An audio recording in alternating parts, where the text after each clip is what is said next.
Welcome to the Public Health Law Academy's training called Introduction to Legal Mapping.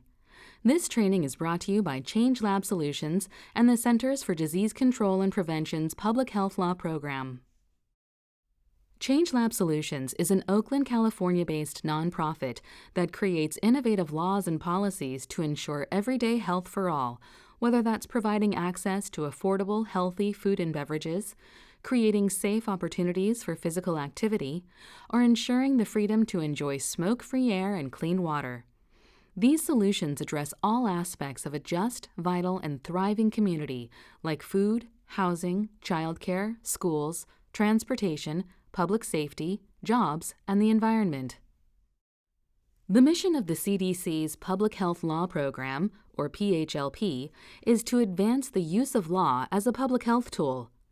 The program does this by creating tools that can be used to influence public health outcomes, for example, through legal epidemiology or legal mapping and evaluation, legal guidance for research, including memos, literature reviews, resource navigation, and peer review, research innovations such as methodology reviews, logic modeling, funding, and translation, and finally, through training and workforce development opportunities, including webinars, trainings, public use training materials, fellowships, internships, and externships.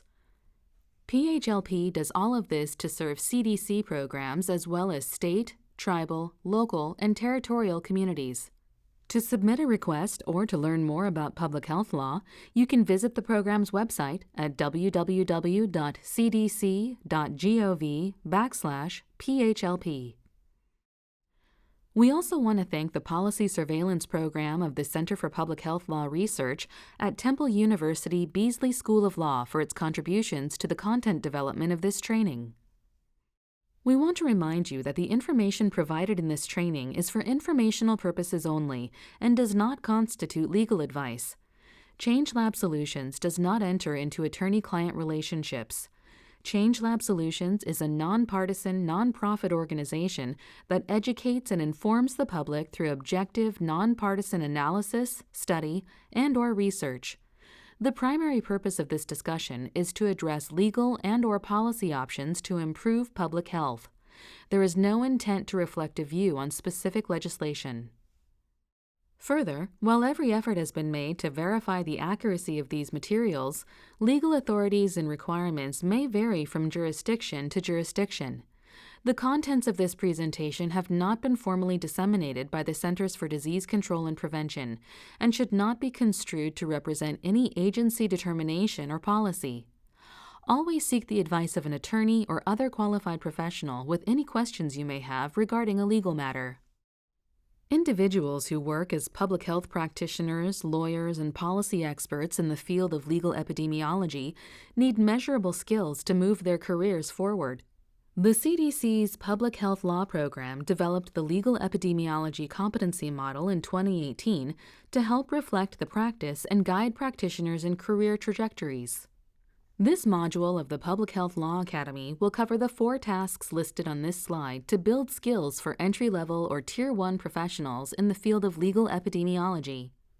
We want to note that these are not the objectives for this course, but general legal epidemiology competencies. The 4 tasks include identifying opportunities for legal mapping to inform the process, nature, and impact of policies and laws on public health, developing policy surveillance or legal assessment studies to address specific research questions, analyzing laws, policies, and political and programmatic priorities using evidence-based or empirical guidelines, including health-related principles or trends, stakeholder or special interests, and other key developments or concerns, and validating and synthesizing results that compare and contrast meaningful variations in law and policy related to health. This training is intended for individuals who are not in management or supervisory positions, but people who directly implement legal epidemiology research tasks such as collecting, analyzing, and coding data. This training is the second part of a 3-part series on legal epidemiology. In the first training, we introduced and discussed legal epidemiology, which is the scientific study and deployment of law as a factor in the cause, distribution, and prevention of disease and injury in a population. Today, we will build on the ideas discussed in the first training and explore a specific process for practicing legal epidemiology. That process is called legal mapping. In this training, we'll be examining 4 questions. What is legal mapping? Why do we use legal mapping? What kinds of legal mapping options exist? And how does legal mapping work in practice? Let's start with the first question. What exactly is legal mapping? Legal mapping is a process that shows how policies have changed over time and how they vary across jurisdictions or institutions. The process captures important features of different laws and policies and allows us to compare approaches and interventions. Legal mapping can be applied broadly to assess laws across different levels of government, such as local ordinances, state statutes, and federal regulations. And it can also assess policies from many institutions, such as school districts, hospitals, and parks. Now let's talk about why you might use legal mapping. The first reason is legal mapping synthesizes data in a simple and accessible way. To track a particular law, legal mapping uses a question and answer format, also known as a Q&A format. Even with large and complex policy assessments, the Q&A format makes it easy for many different audiences, including policymakers, researchers, the media, and the public, to understand the data. We'll talk more about how to track laws through Q&A format later in the training. The second reason for using legal mapping is that it emphasizes transdisciplinary research. This means it encourages individuals from different disciplines to collaborate and share methods, tools, and expertise. As we'll discuss shortly, it's important to promote work and research that cut across disciplines and bring together different groups, such as scientists, lawyers, and public health professionals. As we mentioned earlier, legal mapping can help you track changes in the law over time. This slide shows what a longitudinal legal mapping project might look like. This particular project focuses on the prevalence of state texting and driving laws in 1996, 2005, and 2015. The red indicates states with texting and driving laws, and the dark green indicates states without a texting and driving law. As you can see on the left, only one state had a texting and driving law in 1996. In 2005, 22 states had these laws. And by 2015, every state except Montana had passed a law regulating texting while driving. The final reason for using legal mapping is that it creates transparent and reliable legal data. Once a legal mapping project is complete, a statistician can overlay the legal data with health outcome data. This process can show whether a law has had a positive effect, a negative effect, or no effect on health outcomes. Now that you understand why you might use legal mapping, let's talk about different legal mapping options. There are several types of legal mapping activities, including policy surveillance, legal assessments, legal scans, and legal profiles. In this training, we'll focus on the first 2, policy surveillance and legal assessments. These activities fall under the umbrella of legal epidemiology. Policy surveillance and legal assessments have several components in common. Both require a transdisciplinary team of at least 3 individuals. Both produce robust data using a rigorous scientific process, and both track laws across multiple jurisdictions. But they're also different. Policy surveillance tracks laws over time, whereas legal assessments examine laws at one point in time. But before we dive deeper into policy surveillance and legal assessments, we're going to briefly discuss legal scans and legal profiles. These legal mapping activities are not part of legal epidemiology, but instead fall under the umbrella of a more conventional public health law practice. Legal scans are useful for answering a broad question on a topic across many jurisdictions. For example, if you wanted to know the number of states that have a certain law, you might complete a legal scan. If you wanted to answer more nuanced questions about a particular law or more in-depth information on a topic, you could complete a legal profile.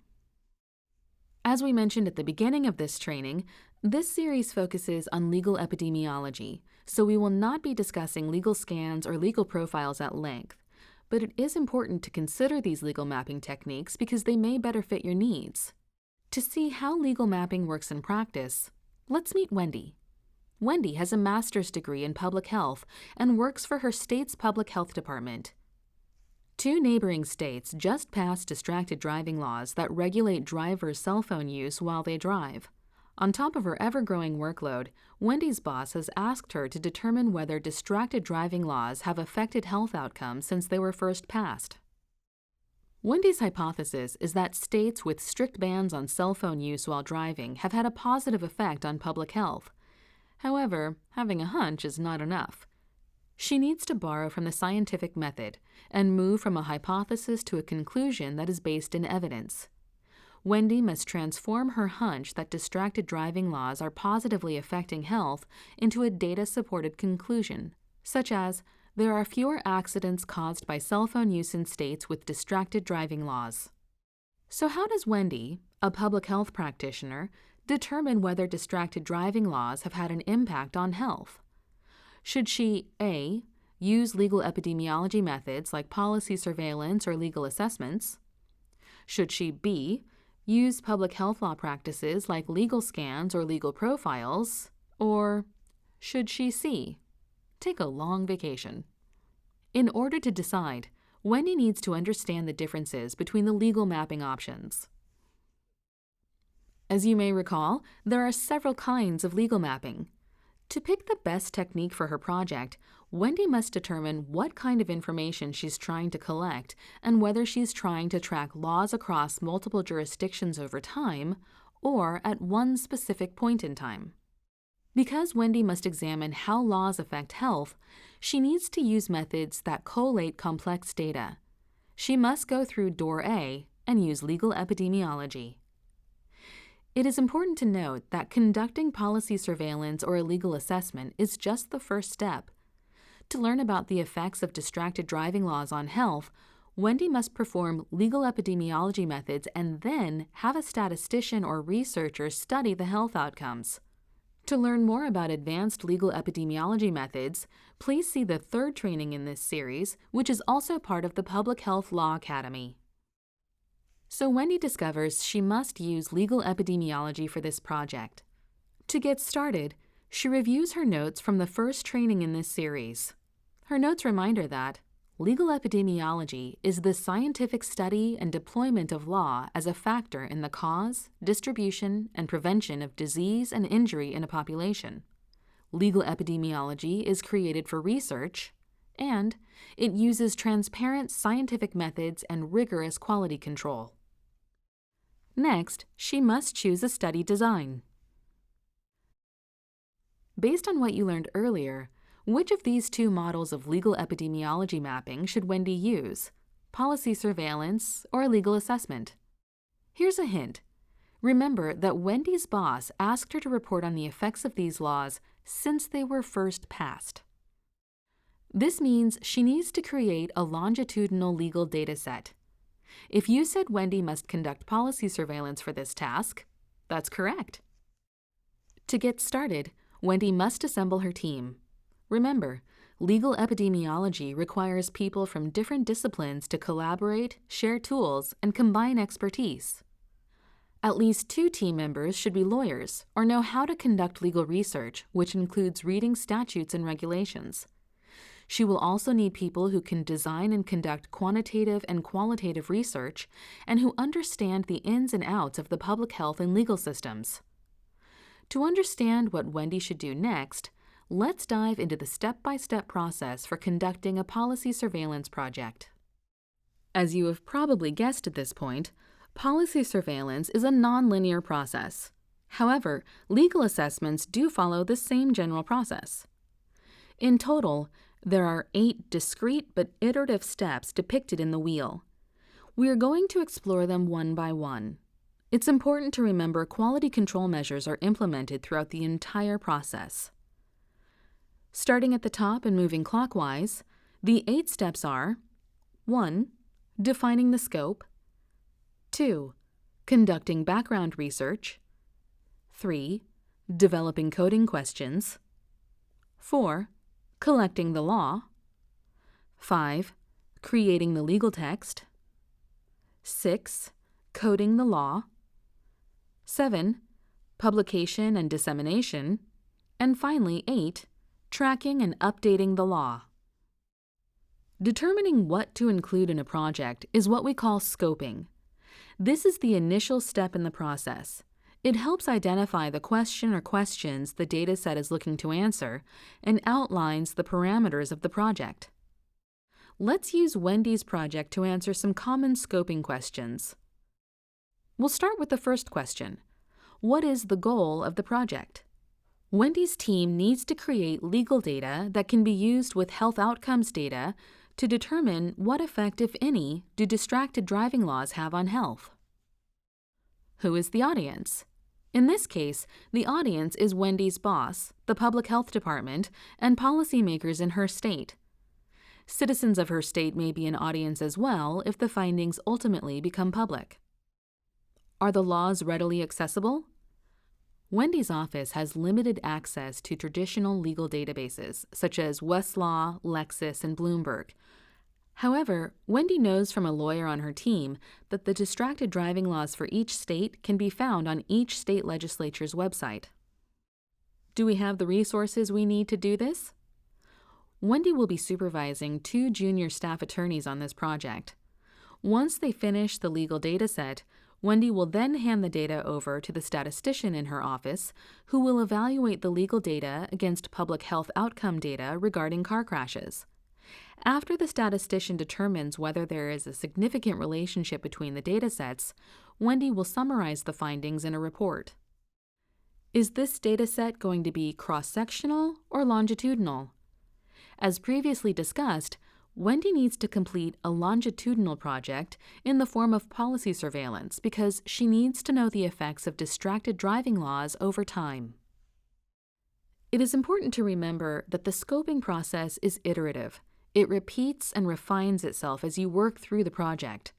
For example, Wendy's initial scope might include all distracted driving laws, such as eating while driving, putting on makeup while driving, and cell phone use while driving. After assessing her team's resources, such as time, money, and staffing, Wendy decides to narrow the scope to what she concludes is the biggest problem: cell phone use while driving. Redefining the scope becomes particularly important in the next step, which is conducting background research. During the scoping process, Wendy develops a clear statement of purpose that includes the topic she would like to study. Next, she explores the legal landscape of the chosen topic by conducting background research. This step includes researching the relevant federal, state, and local laws. It also requires identifying the key issues addressed and any variation that exists among jurisdictions. It is important to note that the legal landscape is not static and often changes when the federal government, state governments, or local governments enact new laws on a particular topic. Toward the end of the background research process, Wendy will develop a list of features or variables to be studied. These are important features of the law that can vary among jurisdictions, such as penalties, prohibitions, or age restrictions. What we just discussed is a general overview of the background research process, where the ultimate goal is to identify a preliminary list of features. This process is best for when time and resources are limited and expertise is available in-house. But let's say Wendy's team is completely unfamiliar with this topic. Provided that they have the time and resources, they'll need to follow a different set of steps to continue more in-depth research. The 6 steps for more in-depth research are: 1. Identify reliable secondary sources. 2. Draft a background memorandum. 3. Draft a 5-state memorandum. 4. Compile a sample of relevant laws. 5. Using this sample of relevant laws, refine your search strategy. And 6.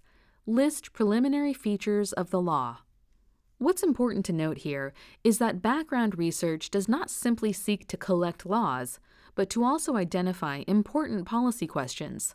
For example, in the distracted driving dataset, it would be important to explore how the law specifies between hands-free versus handheld cell phone bans. The first step in conducting more in-depth background research is to identify reliable secondary sources. At the beginning of the process, these sources will help your team understand the literature that already exists, the gaps in research, and the parts of this topic legislators, researchers, and the media are focused on. Wendy identifies the Centers for Disease Control and Prevention as a good secondary source that explains the importance of the topic being studied. It has statistics such as this. Each day in the United States, more than 9 people are killed and more than 1,153 people are injured in crashes that are reported to involve a distracted driver. In Wendy's project, the primary source of information is the distracted driving laws themselves. However, she needs to find reliable secondary sources like the CDC to better understand the issue at hand. Now that Wendy has reviewed these secondary sources and found ample research to defend this project, she is ready to write a background memorandum. The background memo is a paper that summarizes and synthesizes the information collected about the legal landscape. Typically, 2 researchers each write a background memo that discusses the legal landscape, identifies sources of law, such as statutes, regulations, and policies, and describes how they interact, and identifies key elements of the laws being studied. There are a few reasons for drafting 2 separate background memos. One reason is to compare the findings between the 2. Another reason is that each researcher may identify different secondary sources and gaps in the research. And finally, if the researchers are unfamiliar with the topic, having them write their own background memos is a great way for them to become familiar with the subject, as we will discuss next. Background memos have several goals. First, these memos teach the team about the topic being studied. It may be a new topic for one or more of your researchers, or the law may be more complex than anticipated. Second, they can help your team find gaps in existing resources and uncover unexpected challenges. And finally, they can help your team identify key trends in the law over time. By reading her team's memos, Wendy discovers that distracted driving is regulated at the state level, and preemption is not an issue with this project. The next step in the team's research process is to write a 5-state memorandum, which is a document that summarizes relevant laws from 5 jurisdictions. As with the background memo, this step depends on the resources available and the level of existing expertise. For the 5-state memo, the 2 researchers examined 5 jurisdictions each to establish an initial sample size of 10 jurisdictions. The team's supervisor selects the 10 jurisdictions at random in order to identify similarities or differences in demographics, data, governance, or infrastructure that pertain to the issue. In this training, we're going to use states as the example, but the same process could be applied at any level of government, from international law, like national drinking ages, to hyperlocal law, like school board policies. The 10 states in the sample are the first states to be coded. We'll discuss coding shortly, but it is worth noting here that you collect relevant laws and then code them in batches of 10 states at a time. As you can see, there are several goals for the 5-state memorandum. The first goal is to identify what kind of law it is. Are we talking about a statute, court decision, or constitutional amendment? As well as how the law is structured. The structure of the law refers to how a law is organized. Sometimes a jurisdiction will include all of the laws for a topic in one chapter of its code. Other times, the laws on a topic will be spread out between several different chapters. Another goal for the 5-state memorandum is to present a sample of laws relevant to the topic. And finally, it can help identify variations in the law between the jurisdictions. By reading her team's 2 5-state memos, Wendy discovers that in 1996, Arizona became the first state to enact a distracted driving law. In this project, she must map distracted driving laws from the first year they were passed. so she now knows that her legal mapping project will begin in 1996. The 5-state memo also helps the team draft questions for the next step in the process, which is compiling a sample of relevant laws. Wendy's legal researchers will collect a sample of laws from each of the 10 jurisdictions in their memos.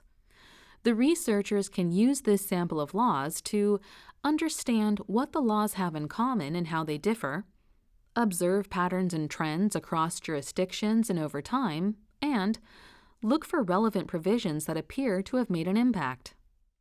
After the team compiles a sample of laws, they must create a search strategy. Search strategies are vital in the process of finding relevant laws. Let's go over a couple search strategy tips. Tip 1. Use multiple search strategies to find reliable and accurate legal research. For example, try using different search terms, supplementing research by searching through tables of contents, and exploring multiple databases. Tip 2. Develop a solid search string. A search string contains specific terms and combinations of terms to help narrow your search. For example, if you're researching state laws that prohibit the use of cell phones while driving, you might type in the terms cellular and driving, or penalty and telephone. Developing a solid search string saves time by finding relevant laws during one search rather than through multiple searches. As Wendy's team starts to search for the sample of laws in the states Wendy assigned, the researchers run into a common problem. They have too many returns. Their search returned 42,577 results. This can cost Wendy's office a lot of money because of the hours and staff time it would take for the team to go through that many results. Clicking through more than 40,000 returns just will not work. Wendy needs to think strategically about her search strategy. Using the advanced search function in a legal research database can save Wendy's team time and money. By using this function to find the keywords driving and cell phone within 50 words of one another, Wendy's team narrowed their search results. This simple request cut out 42,054 returns. It's important to note that this part of the process requires a background in law. You will likely need an attorney or legal intern to complete this step. Now, Wendy must record her search strategy in a research protocol document. The research protocol outlines the methodology and process of the project. Specifically, the document might include the scope of the project, including the dates of the project, the team members involved, the jurisdictions, the purpose of the project and the variables, the data collection methods, including search strategy and databases used, details regarding the coding method used, and the description of quality control measures. Speaking of quality control, let's take a moment to discuss the quality control process. Quality control is important throughout the entire policy surveillance procedure. As part of quality control procedures, it is important that your team of researchers are independently collecting and analyzing the same set of laws for each jurisdiction. This is known as redundant legal research. It helps researchers make sure they don't miss a critical component of the law. For example, let's say both of Wendy's researchers record all the relevant statutes from Alaska. Wendy then reviews and compares these citations to identify any divergences, which are differences between the findings. If one researcher collected Alaska Statute 143B and the redundant researcher did not, that would be identified as a divergence in the redundant research phase. Once all the divergences are discussed and resolved, the team finalizes the list of citations that are relevant to that jurisdiction. The number of identical jurisdictions that both researchers review is called the rate of redundancy. This rate needs to be 100% at the start of the study, meaning both researchers will collect and analyze the laws from the same 10 jurisdictions. Inevitably, as more laws are collected, there will eventually be differences in content collected. Why? When people do keyword searches in legal datasets, they sometimes find different text because of human error, or they lead with one term over another term. When doing legal epidemiology, you want to minimize the chances of this happening. Part of that is making sure that you are using the same search strategy. Even though Wendy's team has pre-selected what terms they will use to search for laws, the coders may still end up collecting different text. When this happens, researchers call it divergence. How often these differences occur is called rate of divergence. If the rate of divergence, or the differences between research results, is less than 5%, the amount of redundant research drops to 20% of the remaining jurisdictions. In other words, both researchers would download legal text from 10 additional states. 2 of those states would be the same for both researches. However, if at any point in this process the researchers find that their results are differing more than 5% of the time, then they would need to go back to reviewing identical jurisdictions 100% of the time. Wendy would make them go back to both looking at 100% of the same states.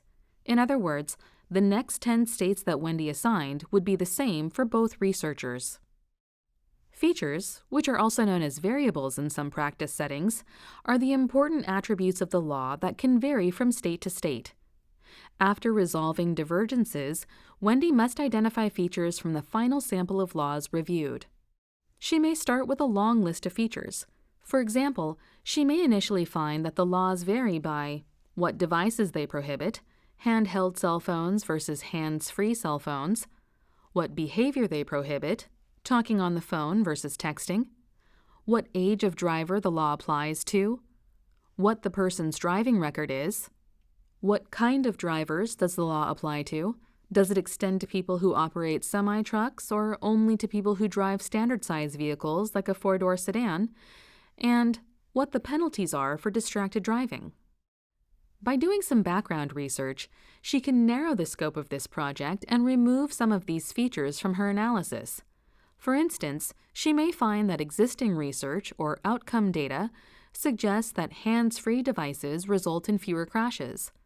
From her 5-state memo, she also might find that states have vastly different approaches for penalizing distracted driving. Using this research as a guide, she may decide that she should only focus on what devices each state law prohibits, what behavior each state law prohibits, what type of driver the law applies to, and what the penalties are for distracted driving. It is important to note that if her team still lacks expertise, Wendy should contact and enlist the support of a subject matter expert while completing the process. For instance, if Wendy and her team are still unsure about what features are important, they need to contact someone familiar with cell phone use and driving laws. Even if your team has a clear understanding of the law, we still recommend having an expert review your coding questions once they're drafted. You should consider consulting an expert during the scoping phase, when identifying features, once the coding questions are drafted, and once coding is complete. After Wendy finalizes her list of features, she will be ready to develop coding questions, which are the questions we use to capture and compare key features of the law between jurisdictions. So, what does it mean to develop coding questions? Here's a simple explanation. After you read a body of law from a sample of states, you will finalize a list of features. Then, you flip those features around and turn them into questions. Let's revisit a feature we discussed earlier, penalties. The team can turn penalties into a question. What is the penalty for the first violation of this law? When developing coding questions, it is important to keep the goals of question development in mind. One goal is to track and display the state of the law through a question and answer format. The question and answer format used in policy surveillance creates data from law, which can then be compared with the health outcome data. Even with large, complex areas of law, the Q&A format makes it easy for many different audiences to understand the data. Let's revisit an example from earlier, which illustrates some potential questions and answers about laws that prohibit people from using their cell phones while they drive. Question 1 asks, is there a state law regarding cell phone use while driving? For this question, let's say the answer is yes. Question 1A asks, are local governments allowed to regulate drivers' cell phone use? For this question, let's say the answer is no. Question 1A is noteworthy because it addresses the topic of preemption. The term preemption refers to situations in which a law passed by a higher authority takes precedence over a law passed by a lower one. In this example, state preemption is taking place because the state law in question 1 prohibits local governments from regulating driver cell phone use, which is addressed in question 1A. Preemption can take place at every level. Federal preemption might prevent a state from passing a law that is inconsistent with federal law, and state preemption prevents local governments from passing laws that conflict with state law. It is very important to consider preemption when creating a legal mapping project. For more information, check out our Public Health Law Academy training on preemption, which discusses the concept and how it plays out in the practice of public health. Another goal is to create questions that measure the law through strict observation rather than interpretation. Observation is defined as information obtained from things we can measure. An observation-focused question might be, does the jurisdiction have a texting while driving law? The question is quantifiable and objective because the answer is a simple yes or no. But questions that call for interpretation are a little different. Consider this question. Does the jurisdiction have a strict texting while driving law? Because the term strict is subjective and can mean different things to different people, this question is more interpretive. Questions like these lead to coding problems and unreliable data. And finally, if the end goal of building the legal data set is to determine what effect, if any, the laws have on health, you must write coding questions that mirror health outcome data. Take Wendy's project, for example. Imagine her team creates a complete legal data set about distracted driving laws to figure out whether these laws reduce the number of car crashes caused by texting. But after they are finished, they find no reliable data on car crash statistics involving cell phones. They wouldn't be able to conduct the research that Wendy needs. So it's essential that you review health literature and find health outcome data before you're too far into the project. Remember, questions can be edited, deleted, and added throughout dataset creation. When you initially develop questions, you probably won't know all the potential responses. For instance, maybe the states included in the sample have only fines and license points listed as possible penalties. However, as you can see here, adding a catch-all response such as other can capture unexpected responses. As you code more states, you might discover that license suspension and imprisonment are also penalties for distracted driving that warrant their own responses. When developing your questions, it is important to consider both the question type and the question structure. In the following slides, we will talk about the following kinds of questions: conditional questions, text field, binary, mutually exclusive, categorical, select all that apply fields, categorical, mutually exclusive fields. First, questions can be conditionally structured. A conditional question is one that depends on the response of the prior question. For example, Wendy's first question is there a state law on cell phone use while driving? Every other question in the dataset is based on the response to that question. If the answer to the first question is, no, there is no law, she obviously won't need to answer the following conditional questions about the features of the law. Question and answer types are also important. One possible type is called a text field. Wendy would use this type to answer the question with open-ended text. However, this type of question is not recommended for data purposes. Another type is called a binary, mutually exclusive field. Wendy would use this type to answer the question with a yes or no. For example, if the question was, does the state have a law restricting all drivers from using cell phones while driving? Wendy would select yes or no. There are also categorical questions that prompt you to select all that apply. Wendy would use this question type when there are or can be multiple answers to a question. For example, if the question is, what behaviors are restricted, she would select all the answers that would apply. Finally, There are categorical questions that are mutually exclusive. Wendy would use this type when the question has multiple options, but only one answer will be selected. For example, answer choices that provide an age range are mutually exclusive because only one answer choice can be true. These are just a few of the most popular question types. However, other question types may be used in your project, such as numeric, date, and currency. Numeric questions call for a typed number as the response. A currency question type is like a numeric question but has a currency attached, such as dollars or euros. Finally, a date question type calls for a typed date as the response. For more information on question types, visit Module 3 in the Law Atlas Learning Library at lawatlas.org. Let's say Wendy has developed questions, but her team can only begin answering these questions, also known as coding, once they have collected and organized the law. Collecting the law consists of recording important information about relevant laws for each jurisdiction in the project. Let's take a look at examples of important information.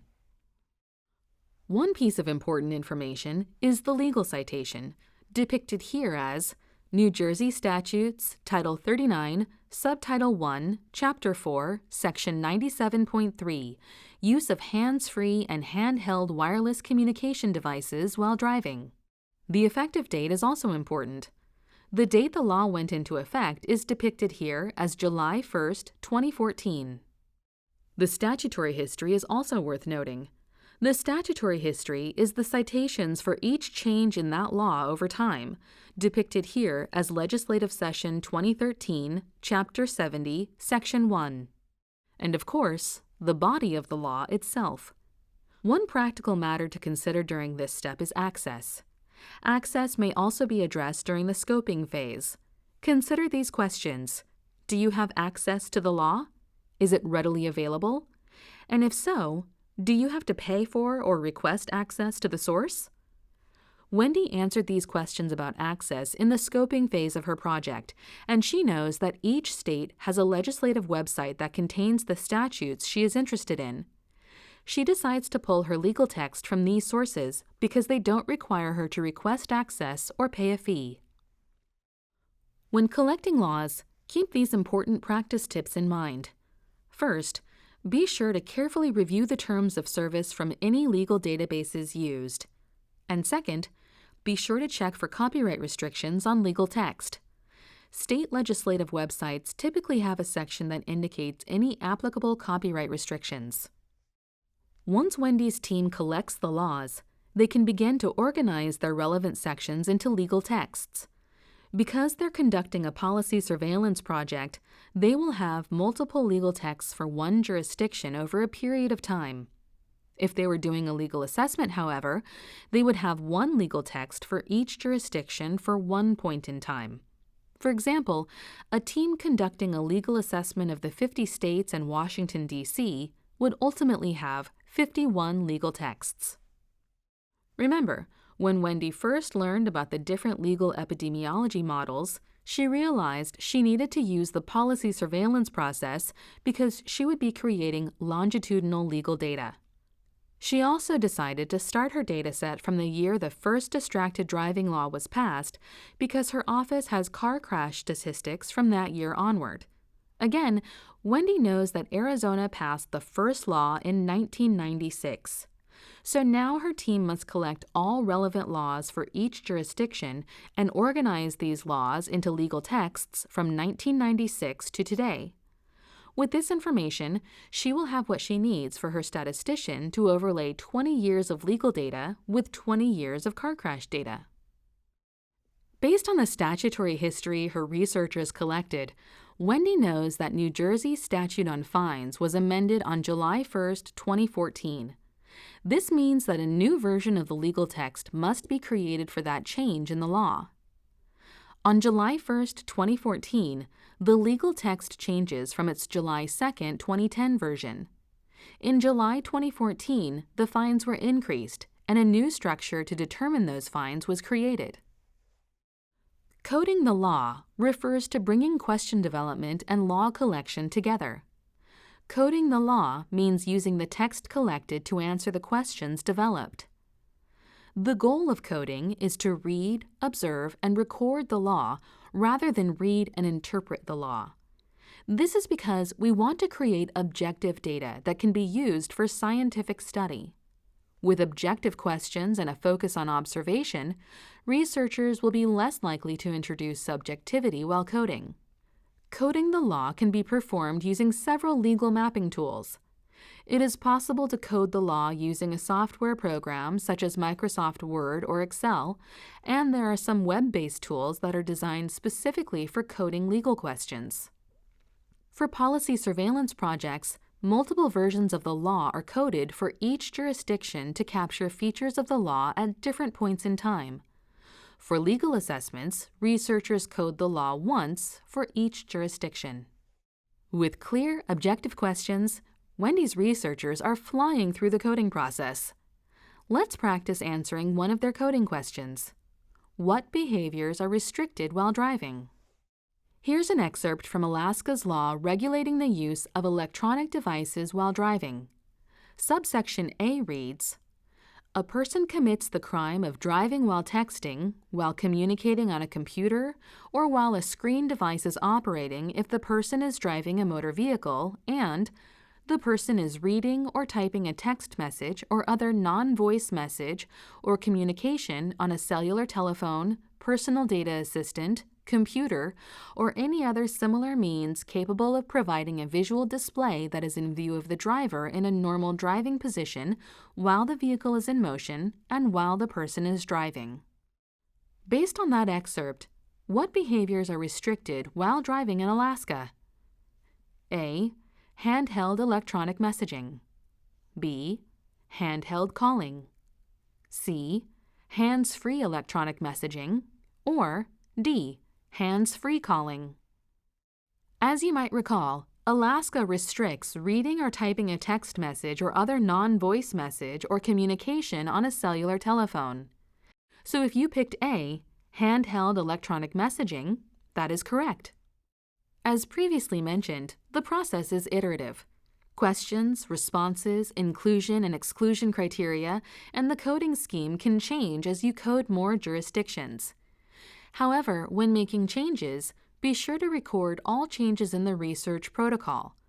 If a change is made halfway through the process, it may be necessary to revisit and recode previously coded jurisdictions. Wendy spot checks responses, citations, and caution flags as the researchers code. With original coding checks, Wendy can find blank or outlier responses and missing citations. Wendy checks redundant coding by looking at a batch of states at a time. As discussed earlier in the context of legal research, redundant coding consists of two researchers independently and intentionally coding identical records. As researchers code the same jurisdiction, they will overlap on some responses but diverge on others. The objective is to identify which responses were different and to resolve those discrepancies. As the supervisor, Wendy tracks and calculates the researchers' divergence rates by downloading the coding data into Excel. The team will report the divergence rates in the research protocol when the dataset is published. The rate of redundancy is the number of identical records that both researchers must independently code. Just like redundancy for legal research, this rate needs to be 100% at the start of the study, meaning both researchers will code the laws from the same 10 jurisdictions. If the rate of divergence or the differences between coding results is less than 5%, it means that the two researchers are coding the laws very similarly and would be likely to get very similar results when coding the laws in other jurisdictions. So the number of identical jurisdictions they would both need to code would drop to 50%. Once the rate of divergence reaches below 5% again, the rate of redundancy drops to 20% for all remaining jurisdictions. So in Wendy's case, if both researchers were responsible for coding the legal text of 10 additional states, of those 10 states, 2 of those states would be the same for both researches. However, if at any point in this process the coders find that their results are differing more than 5% of the time, then they would need to go back to independently coding the same jurisdictions 100% of the time. In other words, the next 10 states that Wendy assigned would be the same for both researchers. Remember that in policy surveillance projects, researchers must code every amendment or newly enacted law over time. In legal assessments, researchers only code the law as it exists at one point in time. As a result, policy surveillance will generally require more original coding and more redundant coding than legal assessments. After Wendy and her team are done coding, it's time to go back and double-check their work again. To make sure they didn't make any mistakes, they'll select a random sample to recode. Both of Wendy's researchers will recode these coding instances again to make sure the error rate stays the same, less than 5% during the recode. This helps confirm they didn't make any mistakes in their methodology. Let's not forget that Wendy's primary reason for developing this resource is to create the legal data needed to overlay with the health outcome data. If she uses a software coding platform, she can click a button, and all her coded responses will automatically turn into statistical data. Once all the data are finalized, she can give this file to the researchers in her office to study car crashes involving cell phone use. To learn more about this research process, please take the third training in this series, Advanced Legal Epidemiology Methods. Let's talk briefly about the code book. The code book is a document that defines potential answers to each coding question in the project. It is used in conjunction with the data file to perform analysis or help explain the research and coding. Wendy needs to create a code book to accompany her team's data file. The code book should contain all the values and features in the project. For example, here is part of Wendy's distracted driving code book. It lists the coding questions that were developed for the project along with the question type, variable name, variable values, and variable labels. As Wendy wraps up her legal dataset, she must consider some questions regarding publication and dissemination. For example, should Wendy's team keep this project internal until the researchers finish researching the outcome data? And how do they want to present the information? Wendy and her team might decide to write an evidence-based report describing the findings once the scientific study is complete. Or she could use the dataset to create fact sheets educating the public about the dangers of texting and driving. Wendy also needs to decide whether to highlight any information. For example, they might highlight that the change in the law over time had positive health effects. In this case, they may want to identify the relationship between enacted laws and reduced car crash fatalities due to cell phone use. Finally, Wendy must determine who the audience is for this report. Based on her team's findings, Wendy may want to adjust her dissemination plan to reach different audiences. Now that Wendy has finished her legal mapping project, what's next? Her team must decide where to publish their data based on the target audience, the resources available, and the goals of the project. Consider publishing your data online, for example, on your organization's website, so that the data is accessible and can be updated regularly. To see examples of how this is done, check out lawatlas.org. If you plan to use your data for a journal article, you may choose to share it only internally with your fellow researchers. The final step in this process is tracking and updating the law. In this step, researchers check periodically for new laws or updates to existing laws that were included in the project in order to maintain the dataset. For example, Wendy puts together a plan to track and update the dataset as laws change or new laws are enacted. Once the dataset is finished, it can easily be updated using the policy surveillance process. It's important to note that once you update a legal assessment, it becomes longitudinal.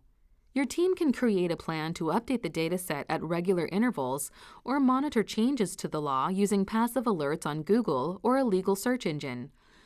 When there is a new law or an amendment to an existing law, the change can be captured by creating new records for jurisdictions with updates.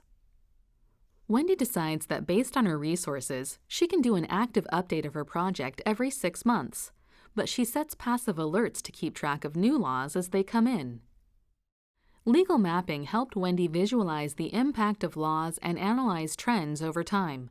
Now she can recommend changes to laws in her jurisdiction and track distracted driving laws as they continue to evolve. Remember, after Wendy has finished her legal mapping project, she has robust legal data. But in order to determine what effect distracted driving laws have on health outcomes, she'll need to take the research further by comparing the legal data with public health outcome data. If Wendy does not have the credentials to take the data further, she'll need to find someone who does. Wendy wrote her report once the researchers in her office finished the scientific study examining distracted driving legal data and car crash statistics. Her office decided she could now make the project public. You can find the actual dataset on lawatlas.org. Let's review what we learned during this training. Today, we defined legal mapping, discussed the reasons why someone might use legal mapping, examined the different legal mapping options with a specific focus on legal epidemiology through policy surveillance and legal assessment, and described how legal mapping works in practice. The views expressed in this training, including written training materials or publications, do not necessarily reflect the official policies of CDC or the Department of Health and Human Services, nor does the mention of trade names, commercial practices, or organizations imply endorsement by the U.S. government. Like all trainings associated with the Public Health Law Academy, this training provides legal information but not legal advice, and no attorney-client relationship is created. Please contact an attorney in your state if you need legal advice. Thank you for attending our training.